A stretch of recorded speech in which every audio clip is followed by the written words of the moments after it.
We're not here for Shahid Bhai, although we love him. We're not here for the food. We're eating more than 5 times a day, food, more than we pray. We're not here for building. We are here for His sake.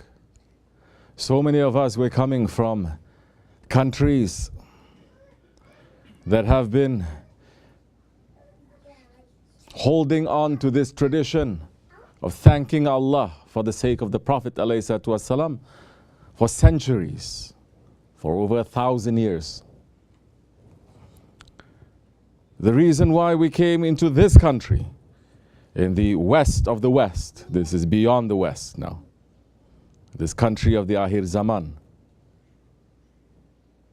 the main reason has to be because of that Prophet ﷺ. To bring the light of that Prophet ﷺ to this land. That they had known other prophets. There are prophets from the Native Americans that are buried here, that so many yet to find out. But the awliya Allah, they already know. There are tombs of Sahabe-Kiram and Tabi'in, that they came 1400 years ago, landed to this nation. Muslims still need to wake up to understand that. We are here, again, not for buildings. We didn't come from our countries for this lifestyle. We came because Allah subhanahu wa ta'ala opened the doors like this or like that. You know how painful birthing is? That the woman they have to go through. Men, you don't have to go through that. You don't know that. Allah subhanahu wa ta'ala created us for something else, them for something else. The ability of the women to withstand the pain, it is for every woman too. Men, you cannot. The equivalent of that pain, it is as if hundreds of bones in their bodies are broken at the same time. But what comes out from that? It is life. To continue the next generation.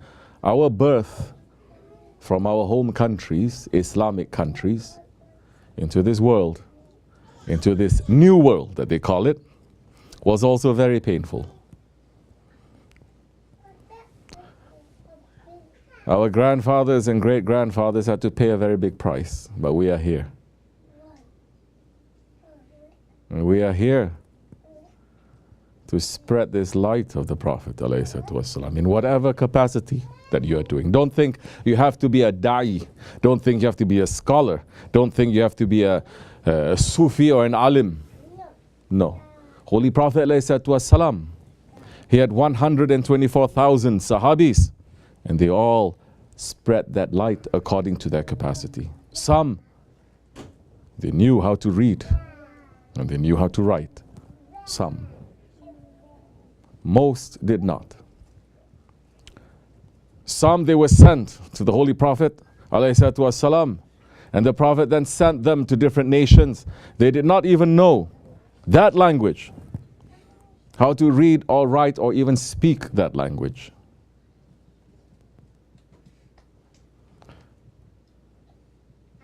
As Hazrat Ibn Abbas, when he went to the Central Asia,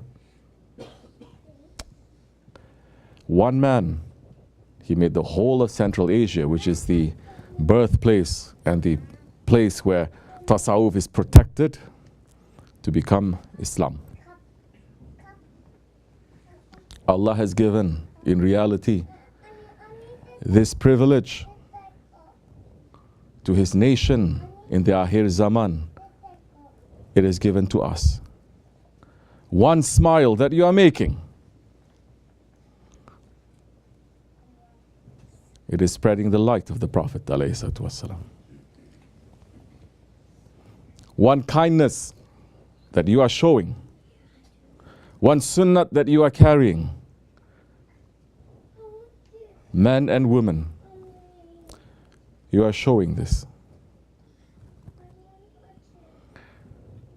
It may take the people some time to understand, but don't think that Allah is not watching.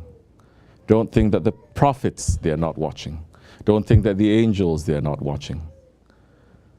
Because the man who is spreading the love of the Prophet ﷺ, that one is making more salawats. Even if he's not making the salawat, he is giving the highest praises to the Prophet, because that salawat has become a lifestyle. He's not just sitting and saying, then later put the tasbih down and he continue with his own way of living. He has made that salawat to become part of his flesh and his blood, his breath. And at that time, that one who is so in love with the Prophet ﷺ, he doesn't need any mawlid. He doesn't need any qasida. He doesn't need any qawali. He's waking up thanking Allah, because if it were not for him, Allah would not have created the universes.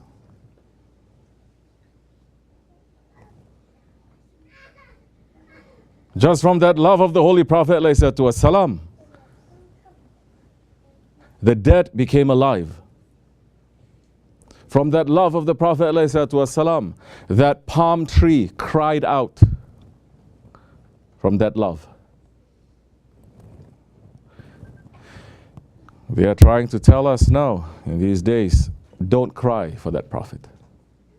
Our heart is even worse than that dead, dry palm tree.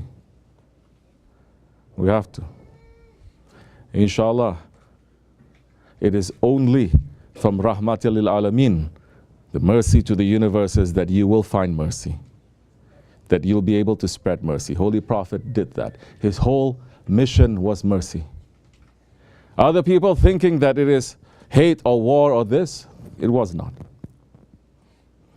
When he went into a war, and when he had his prisoners in front of him and they were all tied up and the prisoners were looking at him and he was looking at them and he was smiling, and the prisoners were saying, what kind of a prophet is this? He's happy that he has caught us and made us into his prisoners. Prophet ﷺ smiled even wider and he says, don't you know my prisoners go to Jannat with me? Those are the ones that they are running top speed to kill him. What about those ones? What about us? That we are hoping that he would just give us one look, one smile, because we are running to give our life for him. As Sultan Mehmed Fatihan said, I will burn all of Istanbul. I will burn all of Misr, Egypt, just to get one smile from you. It says, if the rain is falling,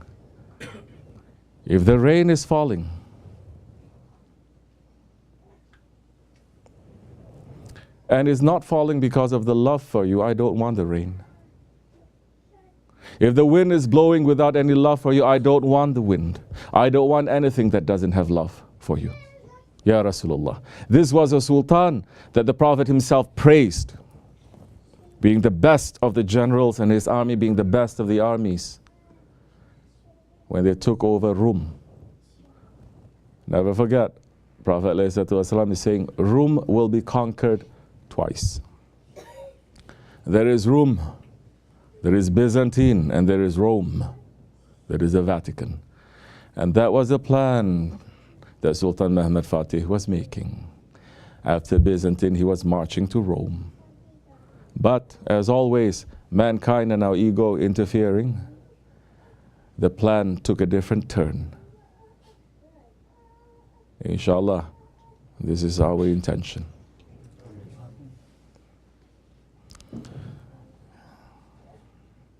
May Allah forgive me and bless you. May Allah raise the station of our Shaykh and our Shaykh Maulana, inshallah, and forgive us and bless us for their sake. Wa min Allahu tawfiq al-Fatiha.